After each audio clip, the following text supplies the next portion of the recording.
welcome. Thank you so much for your time. I appreciate you being here. Nice one, Simon. Nice to be here.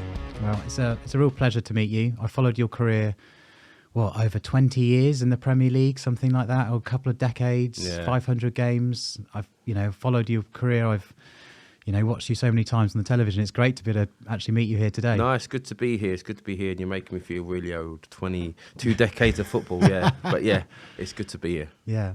Well, when we think about your career and you've achieved so much, winning European tournaments, winning the Premier League, playing at the highest ranks.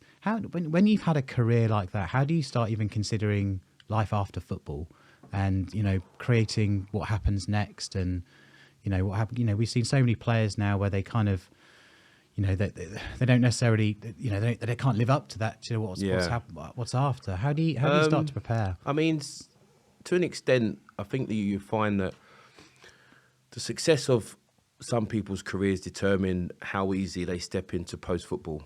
And a lot of players are so engaged in their football career that they're not thinking of the what next, what they do after football. And usually the path for a lot of footballers is going into the media or going into football coaching. And the media, again, the level of profile you have sometimes makes it easier for you to get work in the media. And then the coaching is not always as easy to get into, and is not usually as well paid to sustain a lifetime afterwards.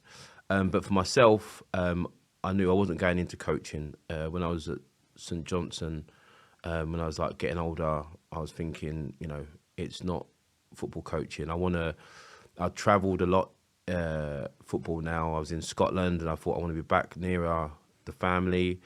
And I wanted to be nearer home. I didn't want to go into coaching and be again round the country, and if I'm finding a job, be in Scarborough or up north or whatever it is. So I said, I'm not going to do that. I'm going to go into journalism, because I was in Scotland and I was writing for the Scottish Sun. I had a column in the Scottish Sun, and I liked the idea of writing. I thought my path in my head was to go into journalism, and then from the path of journalism, go into the media, where, because I'd been a journalist, my words would be a little bit more respected than just going from football to the media in front of a camera. And that was in my path to do. When I come down south, I thought that I'd get a little bit in the Scottish Sun, in the Sun, because I've been in the Scottish Sun, but they're two different papers. They had the brand in the Sun, but it wasn't. It was like, that was good, but it doesn't give you any leads down here. So I was at Oxford. I had a column in the Oxford Mail. Again, enjoying the journalism, and I was starting to do a little bit of media, but I found that it didn't give me the buzz on that I got from football. And I think I'm going to compare to that buzz on preparing for a game, but the doing the media, I was doing a bit for Chelsea TV, and I just found that when I was on the camera speaking, you didn't really get to show too much of your personality or show too much of yourself, or there was no real buzz. Is it commenting on the game, giving your opinion on the game, great, passing your knowledge, but it wasn't that buzz. And in that time, I was getting young players that I was at clubs I was with, like, text me asking for help. I was always advising that sort of role, being a senior player. And someone said, you should like go into motivational speaking because you're really good. Just like a throwaway comment. And I've always looked on YouTube. Eric Thomas was a big one. A lot of the American ones, even though the Americans are a lot for a British audience because they're so animated and they're a little bit, in your face, you got to, and a British audience a bit like, reserved, a bit too loud. It's a bit too loud. But I just loved the enthusiasm. I love the energy, and I'm big into American sports as well, the NFL. So I love the locker room, how they G themselves up. So I went and took myself away, just to learn the craft of speaking, presenting talks. Not because I couldn't do public speaking. I'm very comfortable speaking in public, but I wanted to know the blueprint, the format of how to put together a talk. If someone said, we need you to talk about this, how to do it. So I went and sat with a lady, did an intense course, a lady called Dee Clayton, really good. She's got her own books out about getting public speaking. So I went and done an intense 3-day course with her, just me and her.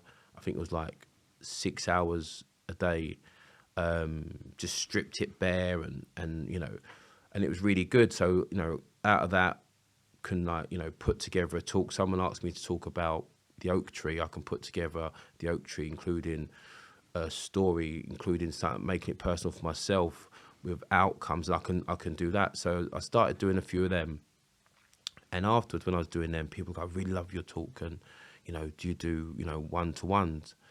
And again, it got me triggering, thinking, you know what, like I love helping people, but I'm gonna go and qualify, do coaching, executive coaching. So then someone wants to hire me, like there's no excuse. They can't say I haven't got the qualifications. I'm gonna go and get the qualifications. I'm gonna knock on the door.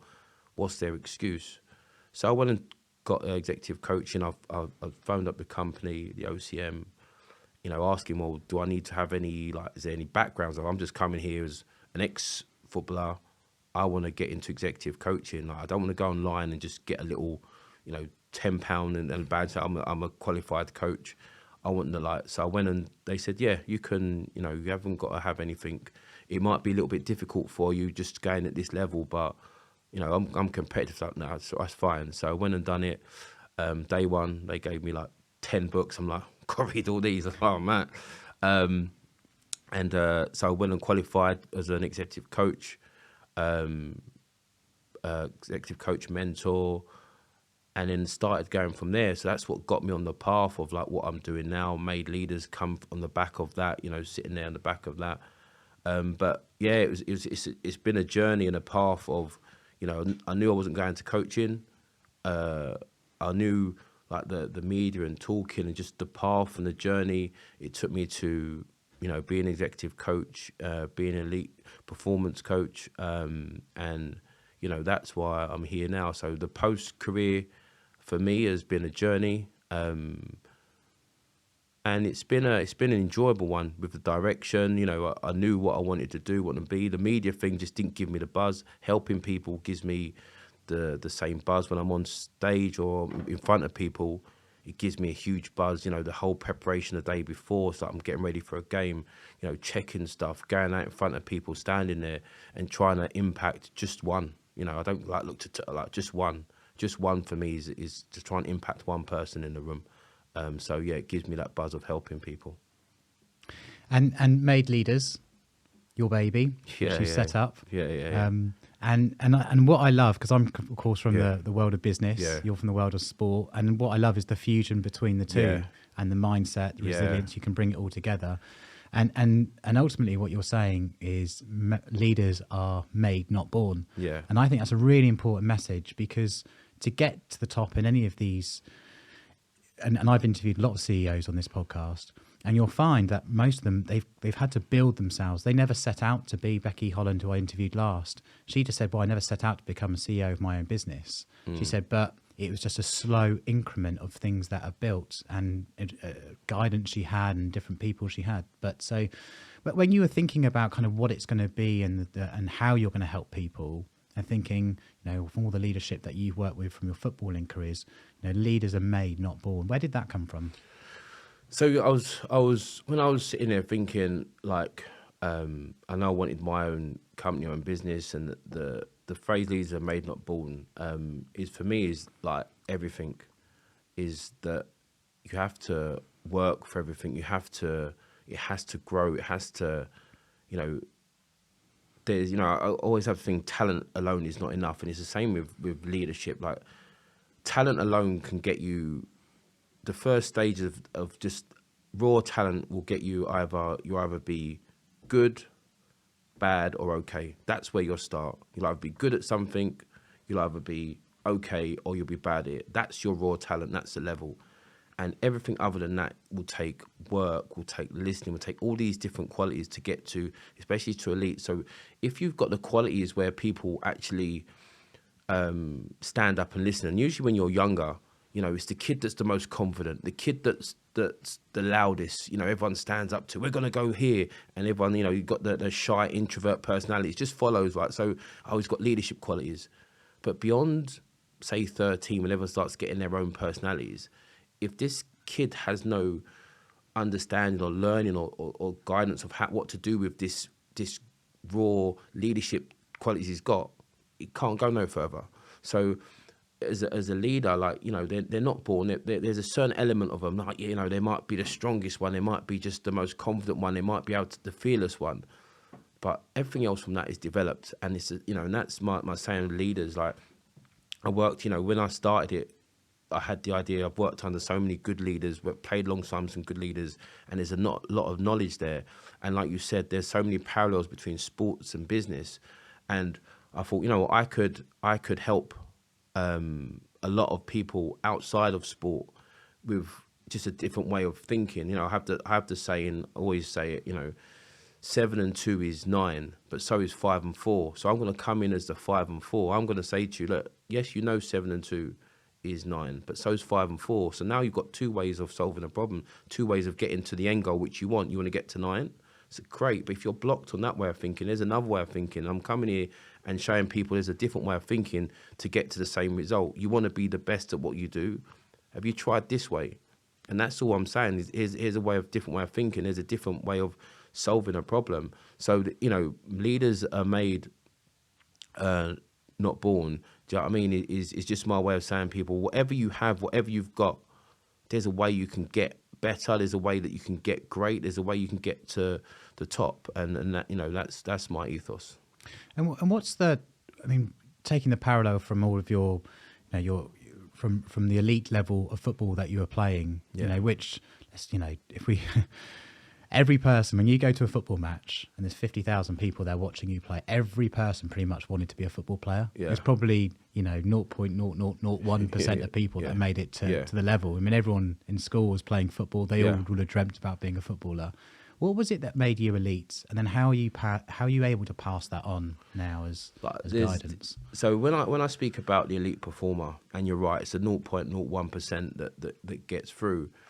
There's many different qualities. And for example, we talk one, for example, discipline, especially for young kids. Nowadays, there's so many more distractions, you know, the PlayStation, the TikTok, the social media. But then are you going to be disciplined to be able to put that down and then go out and train? Are you going to be disciplined when your friends are all going online to say, you know what, I'm not online tonight, I've got to go and do my training. So there's the discipline element, and there's the thing, especially when you're younger, it's like, kids do what's easy, not what's right. So if you've got that mindset, you know what, I'm going to do what's right and I need to go and train, that separates, like, to work hard. And sometimes when kids are naturally talented, it's just, don't need to do any work. I've got this. They don't understand what they've been given. So when they start off good, it only lasts for so long, because all of a sudden now the kid that's okay, who's working hard at discipline, starts to catch up. Now he gets good, but now what he's got now is a work rate. He's disciplined, he's determined. So now he's going to overshadow the kid that started good on raw talent, because that kid of raw talent don't know how to work hard. He's not disciplined. So that soon leaves him. Do you know what I mean? And that's the thing you find at school. And I say all the time that there's many kids at school, and many people think about the kid at school that was using the playground and scoring 20 goals every playtime. Thought, he's going to play for England, man. He's so good. This kid, he used to score goals all the time. The girl that used to star in the school play, they thought, oh my God, she's going to go and win an Oscar. She's great. The kid that used to sing in the school plays that had the voice like, oh my God, wow. The brainchild at school got A's and everything. You think he's going to be the smartest kid in the world. Where are they now? Because they were talented, but they didn't do anything with that talent. They didn't work hard at talent. So there's a lot that goes into elite, and there's many attributes. I talk about focus, I talk about discipline, I talk about resilience, talk about meticulous, being attention to detail. I talk about the alter ego, you know, the being able to find that person inside you when it's needed. You know, you can be the quiet kid in the classroom, in the office, but when you come to the football or the meeting, that other person that needs to get it done comes out. So there's a lot that speak about that makes someone become elite. But the one thing is the work rate, the mindset, and all these qualities that go into it, and it's done consistently every day. So I've seen you before talk about the 3Ds. Yeah. And I think that's something we should talk about, because I think, you know, if you're trying to sum it up so someone really can understand it, what are those 3Ds and what's the ethos So behind it? discipline, determination, and dedication.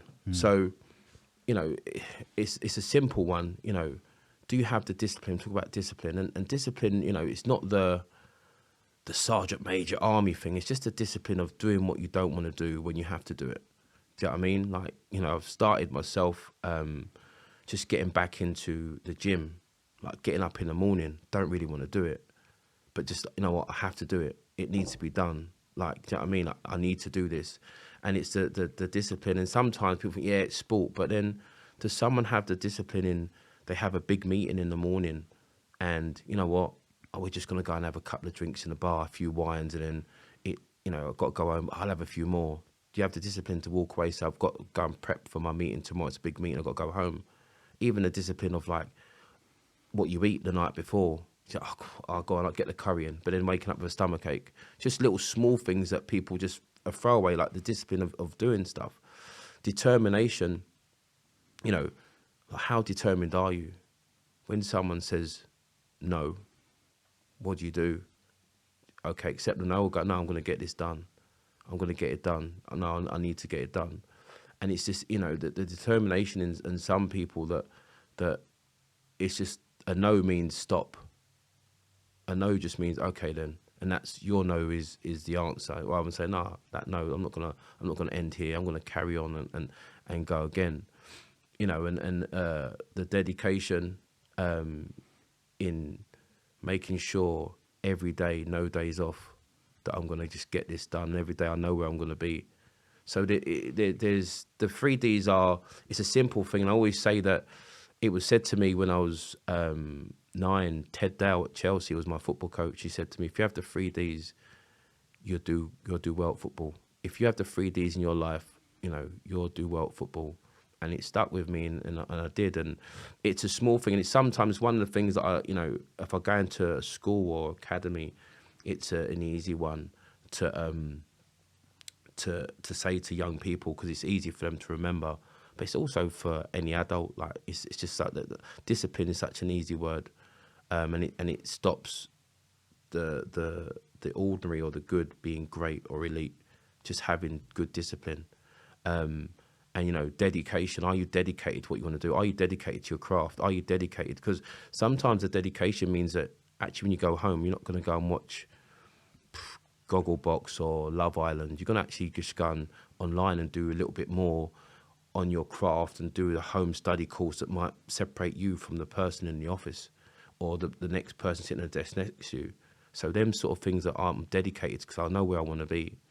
Do you know what I mean? And determined that I'm going to, like, you know, if I set myself out goal to be MD in 2 years' time, that's what I'm going to do.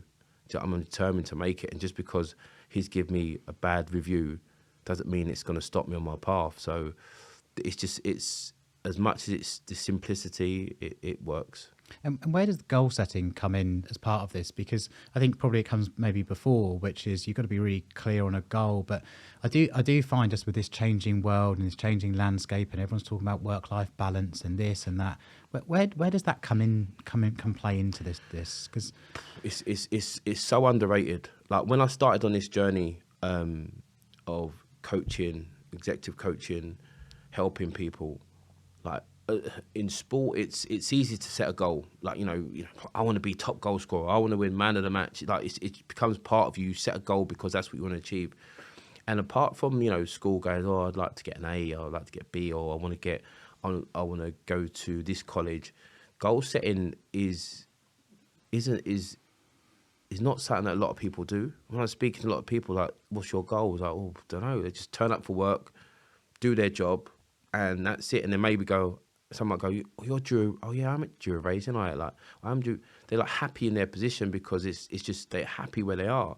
Maybe that's the comfort zone, the dangerous comfort zone. But goal setting is important because I always say to people, goal setting gives you a direction.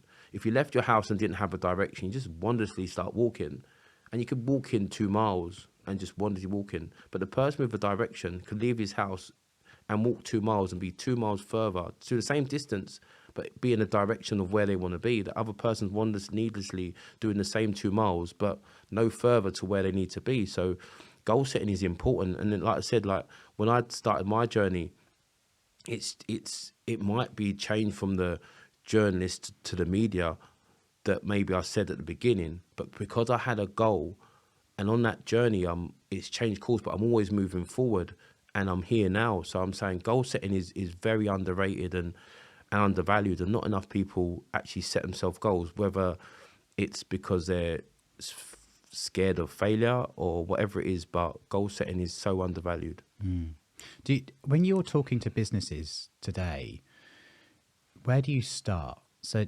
you can go into organisations and everyone said we want to achieve this, we want to achieve that, but they're quite often they're the corporate goals. Yeah. And you might have the CEO or the MD that said, right, this is what we need to achieve. But then when you're working with individuals, where do you start with them to help them get to where it is they want to get to? Because I do see a lot of comfort in today's business world. Yeah. Because of how we've changed to online, and it's just a very comfortable, nice. Yeah. Place to be now. I say nice.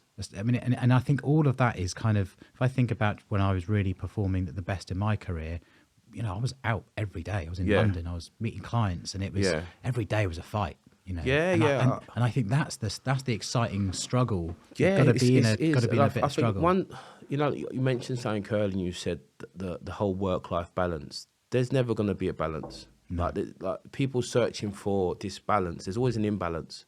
It's just the fact. Is that a good thing? Is it a good thing to have imbalance? Well, because it's almost impossible to get a perfect. If you want to be, it's like you have to choose if you want to be really successful. I think you do. It doesn't have to be as fast as 90-10 or 80-20, but it might be 60-40.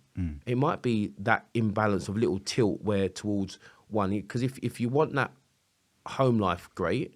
You might have to sacrifice that. Actually, you're not going to compete with the guy that's really wants to be MD alongside you, and he's single on his own. So there's an imbalance. If you do want it, you might have to say, you know what, there's going to be for 6 months, 9 months, I'm going to have to sacrifice some time at home, but it's for this reason.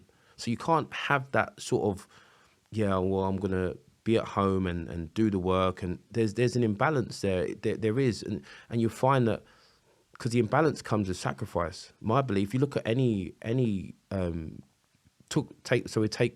football, any kid that's playing in the Premier League, they sacrifice their childhood, they sacrifice going out with their mates and doing the stuff that kids were doing, hanging around and the graveyard, hanging around the shops, because they had stuff to do. They had their work doing their football to do. So there's a sacrifice. So there's an imbalance, and you sacrifice a little bit of your childhood.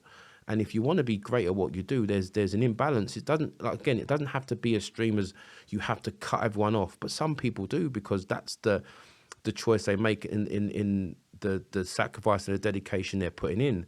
But when people are saying, get that balance right, I believe there's always going to be an imbalance in it. Especially if you want to get to elite levels and get to the top levels, there is a sacrifice. And it just means that if you're lucky enough, you have an understanding partner at home that says, okay, cool, we're going to sacrifice 18 months of you putting more in at work, and we don't see you so much, so you can get there. And then once that comes, it might ease up a little bit, but there is a balance, an imbalance as such. But your question is, what do I start with? People ask me to come in for whatever reason. So if they're coming in and saying, we want you to talk about resilience, let's talk about resilience.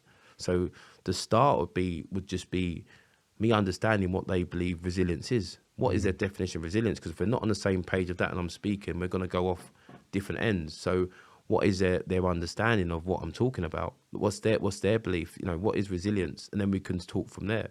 If they're calling me in because they want to understand on what makes an elite performing team. Do you know what I mean? The thing is, again, let's start with their definition and what they feel it is and how they are now, and obviously going in and getting an understanding of where that company or that the business is at the beginning, so I have an understanding and done my homework. But for those I'm speaking to, what is their understanding of what an elite performing team is? So now we can then get on the same page, because this is what my definition of this is where we're going to start with. So when I speak about it, in your head, understand this is what it is, this is what it means, rather than you having your definition and I'm speaking about mine and the picture looking two different. It's going to be, this is the definition. So when we talk about resilience, it means this. When we talk about elite performance teams, it means this. So my thing is to get an understanding. So now we're here. And now we're here. Now we can build on it and speak on it and get their understanding of maybe why they're up they are, why they feel that this is happening, why they feel that where they're at. So that's my going into and speaking. I know when you're working with CEOs and they're saying, right, we need to build, great resilience across the teams. We need to have a great team. What are those foundations? Because it sounds like, some of this is just expectation setting on, this is what we believe resilience is. This is how we want our team and our culture to be working. Yeah. So is some of that you've got to go in and set the foundations just so everyone's at a base level of a real true understanding of what it is and what's expected of them. Yeah. It's so hard to get that great Yeah, culture where everyone's going in the same direction. Yeah, I think that is getting the understanding. Like, if someone went into for me to change culture, it's not me. My thing is this. Like, if they want me to come in, for example, about what makes an elite performing team, this is what for me makes an elite performing team. I'm not trying to tell you what to do. This is what made an elite performing team that I worked in. These are the good things. These are ones that made a bad team that I played in. These are the things. So here's all the information. Like, this is what the thing, you can follow it or you don't follow it. But these are the elements. This is what made this team great. So it's like me saying to anyone, is saying, listen, again, going back to the 9, the 7 and 2 is 9. Here's 5 and 4. Look, it made 9. You want to be 9 and you're stuck here. I'm telling you, this is what, so you can follow the 5 and 4, you can carry on what you're doing. Do you know what I mean? So I don't go in and pushy. I'm saying to him, this is what made me in a team that won trophies at the highest level. This is what made these players great. This is what made these players great for 10 years. It gave me longevity. These are all the information. This is what I did. So try it. It's a different way of, at the moment I'm here because actually you're stuck and you want to try something new. Here's what it is. It might not be sport, but we've already established. But sport and business, there's so many parallels. There Do is. you know what I mean? There's so many parallels. So take the industry and the profession out of it. Let's look at the qualities. So I'm talking about the qualities that make this person. So, and one of the questions that I always ask before I even start anything, and I say to people, if you were in the 0.01% of your profession or your role, where would you be? Just think about it. If you was in a top 0.01% of your profession or role, where would you be? And then have a little think. And saying that's what I was. So everything I'm going to speak to you about is with the qualities and the values, the work, the mindset of that. So if you try and put that into what you do, and it might get you to being in that sort of way, where could you be? So, it's like anything, innit? You give people a choice. You can either dismiss it and say, nah, I don't want to use it. That's fine. You'll be where you're at. I'm not saying you're going to end up being worse off, but I'd say you're standing still. And in the world of sport and business, standing still is just as bad as going backwards because everyone else is moving forward. So what happened if you did this? And what would be the worst thing if you applied any of this? What would be the worst thing if you applied the mindset of an elite sports person? What would be the worst? How much, I mean, all of this, I'd imagine you're drawing from those experiences from your career. When I think about the great teams you worked in at Chelsea, the great team you were in at Leeds, the tournaments. Yeah. I mean, when you look at some of those teams and you're saying, right, what was great about this Chelsea team, when you're winning the league and you won the cup and, in that season, I mean, what was the bare essence that you're taking from those teams? Why did it work? Because everyone had one goal. Everyone put aside personal goals for the team. Everyone, we had this, talking about now, this diverse, multicultural team, and all they want to do is win. Everyone was great at what they did. Everyone added value to the team. Everyone, not everyone was best friends, but everyone put that aside because we had the same shirt on and wanted to win the same. Put egos aside, and we're just dedicated to their craft and challenged each other and understood that if I'm not at a certain level, I'm out of here. You know, internal competition was strong. Every team I've played in the success, the internal competition was strong. Like you talk about Leeds, that the training at Leeds, like was like Premier League, like it was difficult. So if you handled that, you know, it could be, I'm training, I'm playing against Harry Kewell, Alan Smith, and the next day Robbie Keane, Robbie Fowler, Michael Bridges, like so the you had to be at your best every day. There's no days off.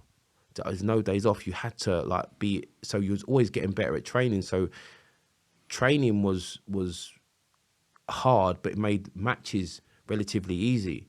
So, I mean, not the matches were easy, but it made it relatively easy. So that the competition, the pushing each other, the challenging each other, that, you know, making yourself wanting to grow, making yourself have to improve to stay in this environment. So all of that, like, just made it like a success. And then plus the you needed a good leader, and we had some good leaders, Chelsea and Leeds. Do you? Because I think a lot about competition for places, and I think one of the places where I performed the best, it's when I remember looking around the room going, they're all better than me here. They're all better than me. So for me to stay in this team and for me to be as good, is that, well, my only option is to work hard, you know. So I used to look around the rooms, and I'm thinking this is the parallel between sport and business. You're looking across at the teams and the people you just mentioned there at Leeds and going, these are all strong people. I've got to be on my A game every day to be part of this group. Yeah. So when a leader is building a team, how important is that there's strength and depth everywhere across the team, where you're looking around at everybody going, everyone's an A player here. Yeah. I mean, that must be really important to build. It is. I mean, don't get me wrong, it comes with difficulties. You've got all these ones, and now you know, like 11, 25 into 11 don't go, does it? So it's only 11 people can play. And then those other 13 or 14 that they're not playing, you've got to keep happy, and you've got to keep sweet, because you're going to need them. And I did this workshop the other day, and what come out of it is, from these people and their businesses, and what we come out of this chat is and like, I think everyone just wants to feel valued, and if you can make someone feel valued, it goes a long way. Do you know what I mean? 'Cause if you feel like you add some value to something, like you want to be part of it. If you don't feel like you add any value, that you're not wanted. Do you know what I mean? So you've got all these players there, and you need to make them feel like they add some value to this what's being built. This machine, like, you add some value to it. And I think, you know, that's what makes, you know, a good leader. You see the leaders now, you know, in the top teams, in Pep and Klopp and Jose, like making people feel like they add value, like, you know, add some value. And it's not easy, because as a player, you have to tell yourself, like, I'm the best here. I'm the best here. But then when Saturday comes, you're not playing. You can't tell yourself that for 25 weeks in a row, and like still, like, and you got to believe it, like, I'm the best here. But if the manager's say, hey, I need you, and then you play it, so it's not easy. And at the same time, if you're a player, you know, to pick yourself up every day and play, and knowing that someone is, you know, great and what they do, and you're seeing them perform, but still go again, I'm going to get that place, and have that determination to get that place, and still go and still have the same energy and fight every day. So is there, you know, it takes a lot for a player to have that sort of mindset, that sort of focus, that sort of be able to block out so much to keep yourself in that mindset and that space that I'm playing, I should be playing, I need to play. So, how do you help people build that? Because, you know, as a professional footballer, I'm thinking about the trajectory of your career, you know, and you're getting not backed, you're getting in the team, then you're not, then you're, you know, it's so hard because there's that constant thing, that constant battle. And then once you are in the team, then you've got to try and stay there. When you're translating that into business and you're trying to give some people advice and guidance around, because again, business careers, they're not a straight line. Yeah. It's a real messy progression. And you're trying to help people with their mindset and help people stay focused and having resilience, bearing in mind you've got all these other pressures outside of work Yeah. as well. As part of your coaching, how can you sort of pass that across and take something from that experience you've Always had? say my thing about play to your strengths, like, and then get someone to understand and find out what their strengths are. And if you're in a team, if you know you're the accountant, you're good with numbers, that's your area of strength. That's what you're good at. So you understand that. So, you know, being part of resilience is obviously, you know, getting back to where you were and being better than where you were. But if you don't understand who you are, then it's hard to get back to where you were because you're always searching for what that is. So my thing is to, one, make resilience a skill, not just a coping mechanism. Do you know what I mean? So understanding who you are is far easier to get back to that. So I like to say to people, know your strengths. Only thing I ever did was play to my strengths. I understood who I play to my strengths, work on my weaknesses, but play to my strengths. I think sometimes there's a bit of a culture of like, you know, keep highlighting someone's like flaws. Like, I mean, like boost someone's strengths up. Like, someone's got a great left foot, don't tell them, go and work on your right. Like, yeah, they need to work on their right, but compliment how good their left is. Like, let's play to your strengths. So understanding who you are, what your strengths are, and play to that. You must be the best in the office at something. Do you know what I mean? And, you know, must be the best in the office and better than someone at something. Not everyone's, and even if you're not, then overall you have this all-round game that's better than everyone. So you have a strength at something, and find that, and, you know, play to your strengths, and that's what I do if I speak into someone, is like, what are you good at, and just sit down with them and boost them up, because not everyone gets compliments, not everyone gets flowers, you know, not everyone gets praise in this world where in sport it's easy because you do well, you know, there's the media, or you're getting someone praising how good your performance were. In the office, you hand a bit of work in, do a bit of work, it's good, but we're on to the next project, so no one's got time to say, so you're not even getting the praise for how good your work is. And sometimes you've got to share the credit with the team where not everyone's done anything, you've done the most, you're not even getting your praise. So it's like streaming it down and showing, look, this is, you're good at that, you're good at that. And sometimes you see people's eyes light up, actually go, actually, I am, and then they're realising they are good. So not everyone's gonna to boost you. So understand your strengths, that you can actually like feel that in yourself, not like out of ego, but just boost yourself. It's like, you know, I think again, we've always had this maybe it's culturally that tell kids not to show off. Well done, Simon, you've done well, you've won the race, but think about Michael, he's last. You've got to sit there, and while little slow Michael comes in, you've worked hard for a race you've run and done it. You know, you get your marks, A's and B's. You're not supposed to show off and go, yes. You've got to think about the other kids. So everyone downs their like achievements. I'm saying, like, if you do well, you do well. I'm not saying they're showing off. And arrogance and confidence is a thin line, but sometimes only interpretation of someone from outside looking in. So getting up people to understand their strengths and who they are, and then from that, I think it's far easier to work on resilience, because someone who doesn't understand their strengths sometimes, you know, can't get back to anything because they don't know what to get back to.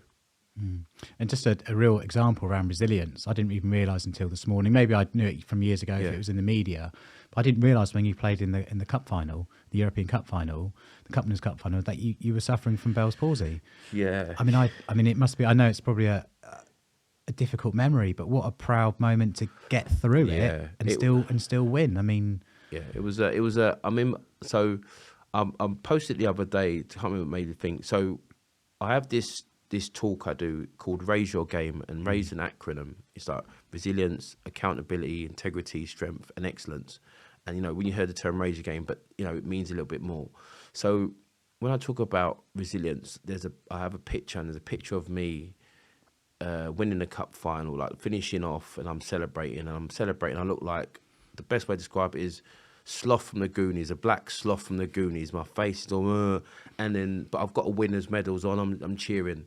So I say to people, what do you see when you see this picture? And their thing is success, winners. They find out all these words, champion, and this. And my thing is that when I see this picture, I see a total different word. I see resilience. I said, because that cup final, I said, I had Bell's palsy, and those don't know Bell's palsy, it's a mini stroke. And it started 3 weeks before the cup final. I woke up one day, I was 21, minus 21, woke up one day, and I was going into, after training, was going into Richmond for a couple of drinks, like us, the young lads were going. So I'm there and we're joking around. I started laughing. Everyone goes, "Oh, what's wrong with your face? What do you mean?" And I laughed, and one side of my face clapped. So I laughed. What's wrong? I was like, "What?" So I got kind of scared. So I went to the club doctor. He said, "You got Bell's palsy." What's Bell's palsy? It's like, it's a mini stroke. He said, like, and there wasn't much on it. He said, like, you can have it for 2 days, 2 weeks, or 2 years, or, worst case scenario, you just have it. So I'm like, oh my God, like, and I'm healthy. Other than that, it's just my face has collapsed. I'm like, oh my God. So back in, and the manager, Luca Vialli, at times, like, I missed a few games, didn't play a few games. Laurent Chavez, like, played. He's a French guy. He was playing centre back at the time.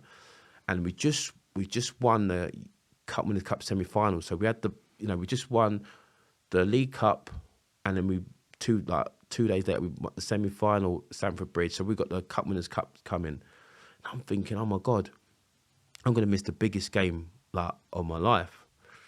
And so I'm training like normal, but I just can't to speak. I have to hold my face up just because of the muscles.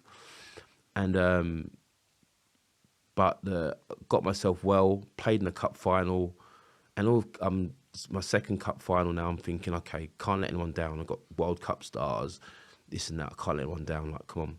But to speak, and I'm vocal. I'm a vocal young player. I'm very like, but to speak, I have to hide my face like this all the time. So I'm talking like that, and sometimes I forget, and then like spit coming up. So got through it, clean sheet, won the game.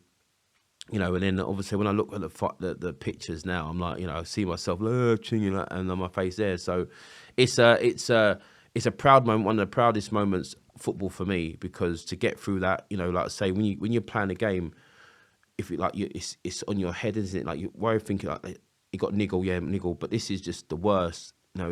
It's on your mind. Can I cope? Biggest game of my life. Trying to focus. Got this distraction. But yeah, it's a proud moment for me. But yeah, and then 25 years later, I got it 2 years ago. It come back 2 years ago. It's World Cup, and it come back 2 years ago. So, and this time I had the doctor, because I remember last time I don't even have any. I got steroids for it this time.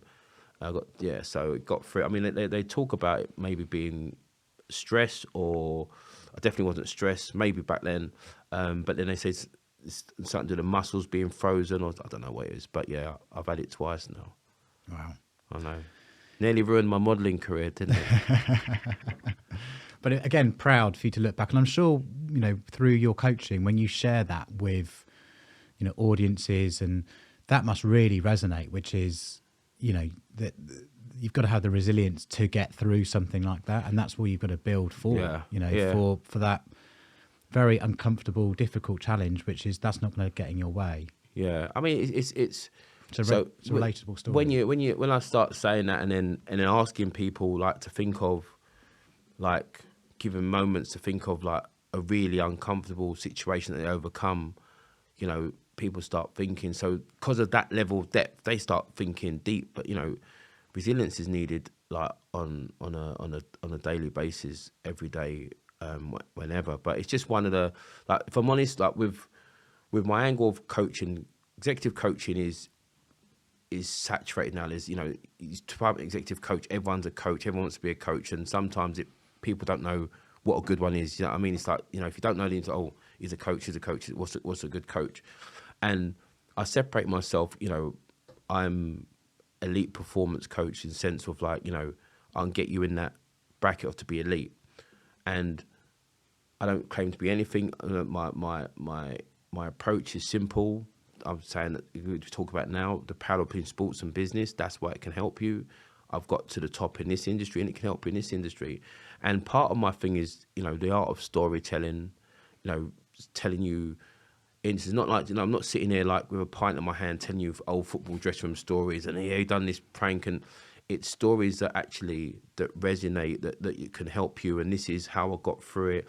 This is the mindset needed. This is the cope mechanism. So it's through storytelling, through bringing it back, telling you, maybe a tale of, wow, this team done this and what happened here. That helps. One of the big examples I talk about Reading, and we talk about the two teams, that mindset, and I was talking about earlier about one goal, and everyone putting the team goal before their own goals. And I use Reading as an example in the first season of the Premier League. Everyone put the team goal before individual goals. Had a successful season, finished I think 8th, like great.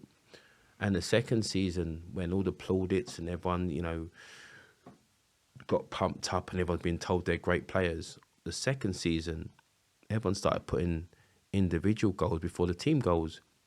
We've come away from our strength is in team, and everyone believing that actually the strength is in my ability, and then the second season was relegation. The same same set of players with one mentality against the same set of players with a different mentality. One finished 8th, one got relegated. So in putting team before personal goals, because if the team does well, everyone gets success. You're part of a successful team. But when you put the individual needs before the team needs, there's no team success and no one does well. And everyone's part of this relegated team where your stock goes down. So all of those sort of stuff, and it's a football story, but it has relevance in the sense of how it can help and what it shows. Well, what happened then in that team? You say it's maybe down to a mindset, but again, you can't. I mean, achieving sort of 8th in the Premier League. I'm an Everton fan, so we're really desperately trying to get anywhere even close to 8th at the moment, and I would love that. So that would be true success from where we are right now, and then for it to go to a stage where same set of players, same ability. Is it something that's unconscious that happens, or is it something that, I don't know, people are getting pulled, they've got different aspirations? I mean, when it affects such a wide group of people? Yeah, I think it's definitely. I don't think it's conscious in the sense they want to tear down a team, but definitely where they believe that self is more important than team. And Reading was always the strength was team. The strength was team, and that's how you compete with everyone else. This is our strong point is team. And then the second season where people start believing, they can get moves here, they can do this here, and start coming away from the team ethos and just having little bits, it starts fraying. And that's how it happens. And I don't think, everyone thinks they're strong enough in their head that it doesn't affect them. But results show it affected them. And as a team, wasn't such a tight unit, and it wasn't such the same sort of. I don't think no one run through brick walls as hard as they did the year before. Yeah. Do you know what I mean? So that's where it's a little bit different, I believe. I've seen that in business teams, and actually, when I compare, which is very similar teams and kind of the outcomes, sometimes what I think about is the difference was the leadership, and in fact, if I think about some of the different years that we've had, one of those particular years was we had such a strong leader who really brought people together and who really understood the goal, and it was really clear what we were working towards. Yeah. And think about a sales team that I worked in, and then a similar sales team a couple of years later, then just doesn't quite perform. And I think maybe that was down to leadership, because it's just same people or similar people, similar ability, same thing that we're selling. But the leadership wasn't the same. And actually, we were doing more things that just didn't really quite make sense, didn't align us to the goal. Yeah. We felt a bit more disparate. So I don't know whether that situation comes back to leadership. Steve Coppell was the manager, and he was very relaxed. I liked his management style in the sense where he wasn't a shouter. He was the boss, you knew that, so you knew he was the manager. He didn't have to keep stamping his authority. It was one where he could be firm, but wasn't a shouter. He sometimes left it to the players to organise. So was it him? I don't believe it was him, because at the same time, when it's doing well, you go, oh great. Then if it does bad, you could point. I believe that the major factor was the mentality of the players, and it changed a little bit. it changed a little bit, and I think maybe you see that in a lot of teams that have that, say, so-called second season syndrome. You do well, and you think it's all great, and maybe you stop working at what you're good at, and it messes up. It often always seems to come back to that work ethic, doesn't it? Yeah, I think it's the whatever anyone talks about, whatever anyone says, whatever books anyone writes, you've got to work hard. Yeah. And you've got to work at what you have. Like, again, you can either be good, bad, or rubbish, or okay. And then if you're good, work hard to get better. If you're okay, you work hard. Because I think that the person that's bad can end up better than the person that starts off good. And I see that all the time. I see that, just work ethic and work and work and work. I know people say you got to work smart, but you got to have some sort of work ethic. And if you're not willing to work at anything, there's no way. And you can start off a certain level, but you have to work. So coming to present day now, and some of the coaching that you're offering, you've worked with some incredible companies. Yeah. We're talking about Deloitte and Barclays and some of these, the real big Yeah. blue chip executive organizations, companies at the very top.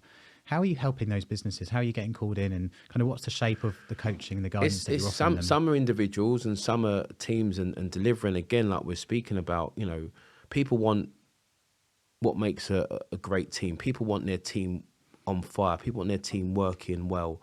So for me to deliver and help them get their team like to be an elite performing team, what does it take? What does it need? How can we do that? Like, get them to understand their strengths, what they need to do. And that's what I'm called in for, getting their individuals to be elite performing teams. And that's what I've been called in on many occasions. That's why, a lot of what I'm doing now, excuse me, is on the elite performer and the elite performing teams, because people want to know, like, how do we get it? What is needed? What are the qualities? What are the areas? What do people need to do? And what do I need to do to get an elite performing team?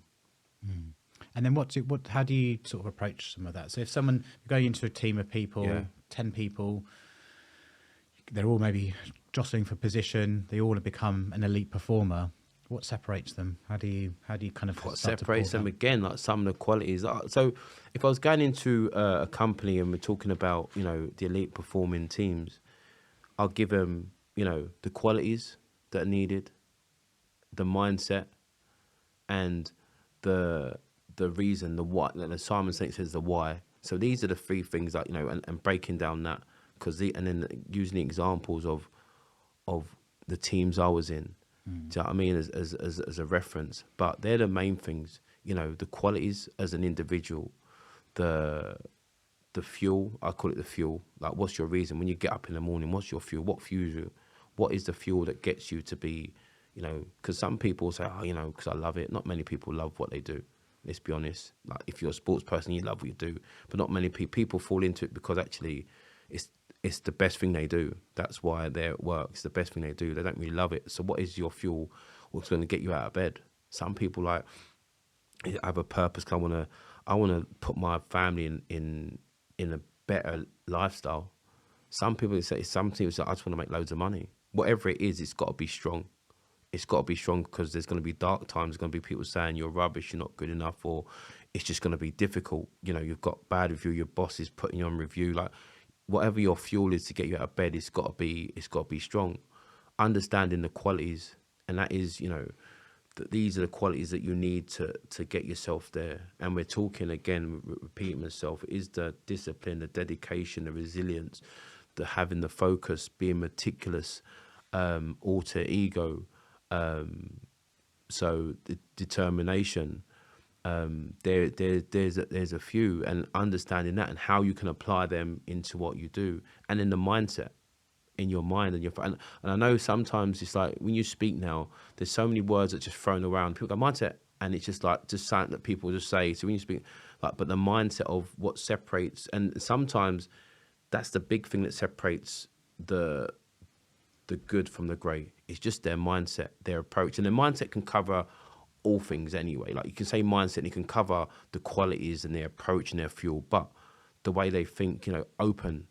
Like, the one thing I find is, being an elite sports person, they don't take criticism or feedback to heart. Do you know what I mean? Okay, what can I learn from that? Okay, no problem, and take on board. Some people take criticism and like, I don't want to hear it, and they don't want to hear it but there's always something to learn from it. Some people don't take bad news or rejection like they okay, cool. Like, how do you use it? How do you use that? Like at the top elite sports person, okay, cool. Rejection, all right, I'll show you. All right, no worries. And it's there. It drives them. Where some people like, oh, that's the end for them. So the mindset is a big thing. Like the listening, the learning. Some people are not coachable, teachable. Do you know what I mean? Some people just not. They just don't take on information. They don't want to learn. They don't. So that, you can have a person with the same ability be top at their ability, but if they're not coachable, they don't go any further. And some are coachable, want to take on the knowledge, learn from the knowledge. Some people don't learn. So there's all different elements. So if I'm going in there, these are the main things individually, and then obviously as a team, offering some value, understanding your strength, understanding what you bring to the team. Do you know what I mean? Like, if you're an accountant, you can't do what the IT guy does. Do your job well, and bring value to the team. Do you know what I mean? I was a defender. I'm like looking to be the best at what I do. I'll keep clean sheets. That's my bit done. Not selfishly, but that's what I'm in there. That's my role for this team, is like to keep clean sheets. And if I do that, then this team has a chance of winning. And if he does his, we have a chance of winning. And then we try and drive that on. And then as a defender, I'm coming in clean sheet. I'm looking at you as a striker thinking, I'll keep clean sheet. Like, score the goals. Like, let's get this thing going. And you score your goals and I've let in 2 goals. You're like, hey. So then again, that I don't want to be the one that lets the team down. It drives on and offer value to the team. So everyone understanding their roles, what they can add, the value. And like I say, this team has success. We all succeed. Because we're all part of, like, you're the accountant, you're the IT guy, part of that successful company down the road. Now everyone's looking at you like, you must be really good at what you do. I want you. Now your stock's gone up as a person, all the headhunters come looking for you because you're part of something successful. If you're just trying to be the successful guy in this and you're not helping the team succeed and the company's rubbish, no one wants you. Why am I going to go for the guy that's in that, unless you're really great? But who's going to see that in an unsuccessful team? So all those sort of elements, trying to get them to be an elite performing team, understanding individually and collectively how it can work and be successful. That's interesting, actually. The way you've shared that is because quite often people think, oh, I've got to become the best and I've got to become the top salesperson, or I've got to become the best I possibly can be. It's only sort of in recent years, and talking to lots of different CEOs and other people, people like yourself, you're saying actually, whether you're in an individual role or not, you've got to still be a team player. You've got to really focus on the team, because the team as a whole has got to be successful regardless. Yeah. I know one of the CEOs I spoke to before, and he said, because I've always gone to work and gone, I've got to be the top salesperson. He said, you don't really have to be the top salesman. You just need to be in the top few, and then the rest of the time you need to help everybody else. Yeah. And I think that was something that actually held me back in my career at a certain time, because I was like, I'm the top salesperson, but I'm not progressing. Yeah. And it's because, well, they see you as an individual. They don't see you as a team player. I think that was a really big takeaway that I had from that. But you must have seen that then quite a lot. You're in a team game. Yeah. You've got to win as a team. There's no point having one person scoring, like you said, having a Ronaldo scoring 3 goals, but then the team's not. Everyone has a role, and you got the strikers, you got midfielders, you got defenders. Everyone's got their role in the team, and do your role. Like, again, my American sport, Bill Belichick, New England Patriots. Like, everyone, do your job. Just do your job.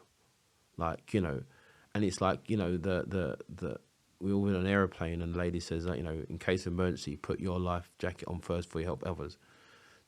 Just do your role. Do you know what I mean? Do your role well. And like, that's because if I'm the boss, I've hired him because he's good at what he does. I've hired you because you're a good defender. Hired him because he's a good striker. Just do your role for me. Just do your role. You do your role. We'll do well. I'll get him do his. Like, everyone just do their role. And it sounds like pretty, like, that, yeah, but you got, like, do your role first. So if I'm keeping clean sheets, then I've got doing that well, and I might be able to lend myself to others, but do my bit while I'm in the team for. And that's why you've been picked, because your thing is to keep clean sheets. Keep clean sheets. Him up there is a goal scorer. He's going to score goals, and that's what we're win. So it's simple, but I just think everyone do their role, add value to the team, and do that. And there isn't harm in saying I'm the best, I'm the best, I'm the best. But if it takes over your ability to help others or be part of a team, then it's not good. If your quest to be the best means you want to trample on others to do that, it's not a good thing. And I think that there's always internal competition. Like I played in a team where there was Rio Ferdinand, who's England captain, Dominic Matteo, Scotland captain, Lucas Radebe, the South African captain, Jonathan Woodgate, who was England player. I was competing with them, but half of them were like my best friends at the club. So we drove each other on and pushed each other on and pushed each other on, not like trying to stab each other in the back to do it. There was none of that. It was drive each other on, drive each other on. You know what? I'm going to get his place and work harder in training. And he then had to raise their game to stay in the team. So it was like internal competition. So if you're sales, like, you know what? Like, I'll have to do even better and do even better. But helping each other, like internal competition, not like trying to stab each other in the back to get there. Are you talking about, so what you talk about there is a level of real professional, healthy competition. Yeah. Where you want to win, but you also want to help each other. You all win together. Yeah. Like we want to be in a team. Like we're competitive, and like your mind, your ego wants to play, but not in a sense of damaging individuals and heart. Like it wasn't that. It wasn't that like trying to. Listen, don't get me wrong. There's all of that goes on in life where people want to try and stab each other in the back. It goes on, but the right way and the right teams, no.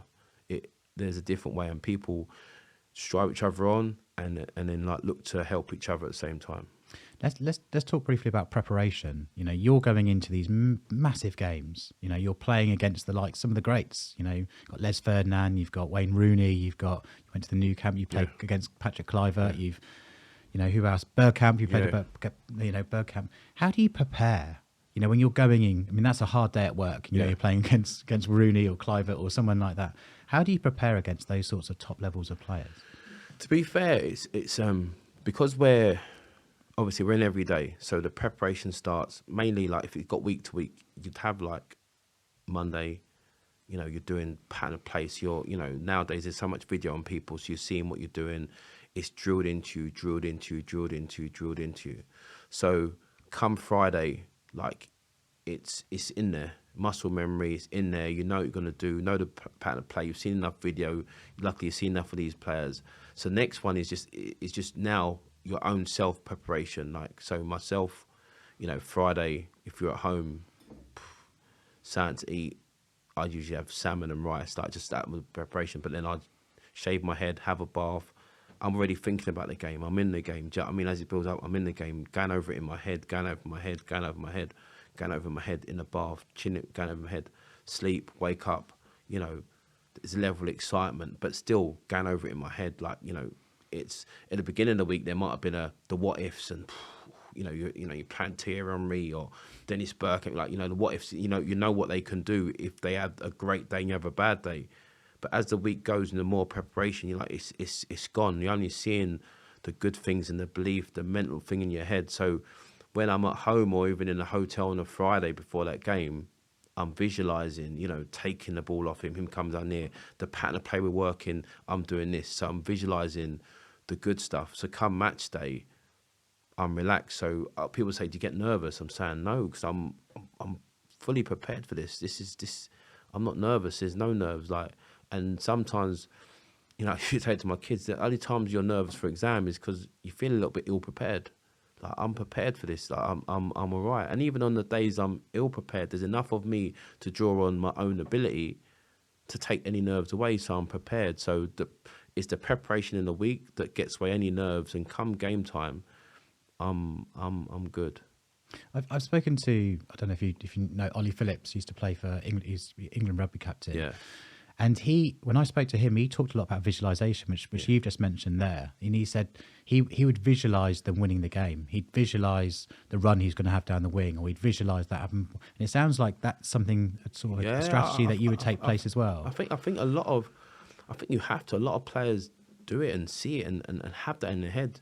Like, even as a kid, you know, what's the one thing kid that visualises himself winning the World Cup or lifting the World Cup? It's just there. You visualise it, and, you know, you scoring a goal. I visualise that putting the top corner. You know, even standing over a free kick as a kid, you visualise the top corner. You might go over the bar, but you still have that visualization because like, see it, believe it, and like achieve it, like all that sort of stuff. But you visualize it. So I'm visualizing the good stuff. The beginning of the week, you understand and see that bad things can happen, like in the early bits. But I'm only visualizing good stuff, telling yourself, like you're convincing yourself, you're telling yourself over and over again. And does that help? Because, well, the way it helps is that because when you're actually in that moment, you feel like you've seen it before. It's already happened. I think that's what Ollie was trying to explain. I thought it helped, but when Terry Henry ran past me, I was going, this isn't how I visualized it. It does. Like, I think it helps in the sense of, you know what's to come. Like, there's no shock, surprises. When you play, it's off the cuff, it's there. But it certainly helped me, like, in the sense of there was no nerves. I know what was happening. I felt fully prepared, so I'm going to this game and be me. I can definitely relate that, and I think you can translate that into business. Yeah. So I know going into deals, working with particular clients, and at the end of the year thinking they're going to be a customer by the end of the year, and so are they going to be. And I visualize kind of the 10 steps that needs to happen from going through the different meetings, the conversations, and I'm going to have a separate conversation. When you kind of worked at your deal management, you're going, I know all of this happens. Yeah. It's already happened before. I've written it down into spreadsheets. I've shared it with my leadership. Or presentations gone, these are the things that are going to happen. Yeah. And it doesn't always quite end up like that. But most of the time, if you've really written it down, you've really planned, you've prepared for that moment. Yeah. Often or not, it can. That's really we spoke at the beginning about goal setting, and it's such a thing because you see it, you have it, and there's a direction what you do. And if you visualize it and you're seeing it, and like you actually believe in your head, honestly, I think it's if you explain to some people like, oh yeah, visualizing, yeah, they see it like kind of fluffy, but it's when you start believing in your head, it's there, and it does happen more often than not.